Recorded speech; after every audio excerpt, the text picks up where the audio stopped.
Hello, ladies and gentlemen, and welcome back to Inside Movies Galore. I am your host, David Strege, and today I have another review for you from an anthology that was presented by Dread Central, and this is the second film that I believe is presented by the production company that Dread Central has produced. I believe the first one was called A Zombie World, and I'll go back and review that one later, but I wanted to go ahead and review this one. And they produced it with Ruthless Pictures and put it out with RLJ Entertainment. And what it is essentially is a collection of 8 short films wrapped around a man who escaped the madness, or his madness, to a theater to watch movies after hours. The short films are directed by directors Jack Fields, Eric Gardner, Andrew Cash, John Lacasse. Excuse me if I get these names wrong.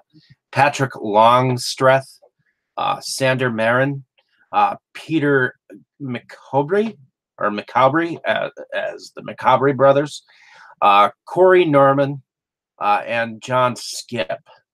But one of these short films is directed by a Wisconsin director, but or not directed, written by Wisconsin film writer and director. He's behind some of the Adventure Time episodes, at least writing wise, by the name of Dick Grunert.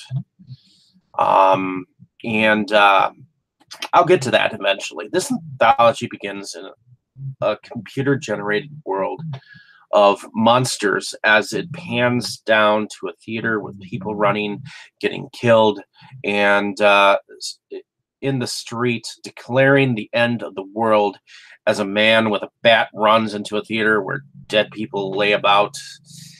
He laughs, grabs some popcorn, and proceeds to a theater where you see and hear one of those old refreshment drive-in commercials.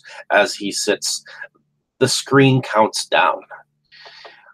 So the first segment is 3 sets of couples go down to a lake to skinny dip, not knowing that something is in the water with them. The second segment is called Gray Matter, where a man wakes up covered in blood with a hole in the back of his head.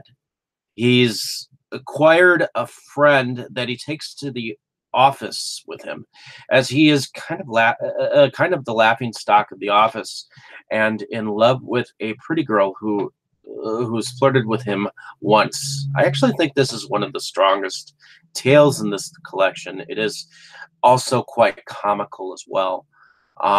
In the third segment, which is called Curiosity Kills, an always smiley mother feeds a boy who looks like Elroy, from the Jetsons, whose father brings home a suitcase with a toxic sign. This is mostly filmed with gestures, sounds, and hand movements, more visual. In any case, the boy does what his father tells him to, and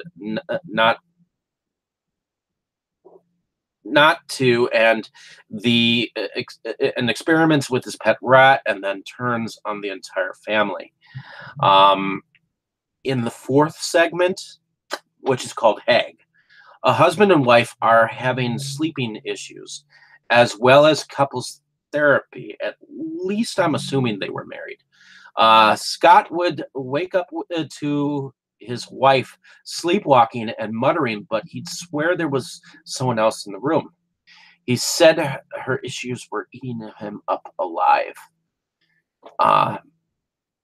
In the fifth segment is a storyboard animation of 2 men with guns from a monster. One gets eaten. The other man picks up his phone, calls himself the Monster Man to come over to kill said monster. An old man with a walker shows up, and the only thing is the other man doesn't know anything about monsters. In the sixth segment, an older man is sitting at home, drinking, listening to an old record, looking at memories of a settlement in a divorce. The doorbell rings. It's a young man injured. The man answers the door, and he is a dentist. The young man forces himself in to make him pull out his teeth under the impression he's turning into a vampire. And the sixth segment is actually what's called a house call, which is written by that Dick Gruner that I had said, who is a filmmaker from Wisconsin. And in the seventh segment, Happy Memories, with puppetry and stop animation, it would appear like a Chinese dragon and a jellyfish with Ghidorah and an octopus is a story of a life and rebirth as life forms feeds on the fish, it becomes old, and two monsters become one as pieces of the heart and a nose in a lab where it seems time is running thin as a human is formed from the madness within, all to be driven back to its original form. So in the last segment of this anthology, which is called Stay at Home Dad, a man, for money, puts himself through an experiment where it gives him female hormones and a pair of milk-defied breasts. What we don't realize is his child will eventually have to eat him. I thought 5 segments of this anthology were relatively cool. The other 3 were just plain weird.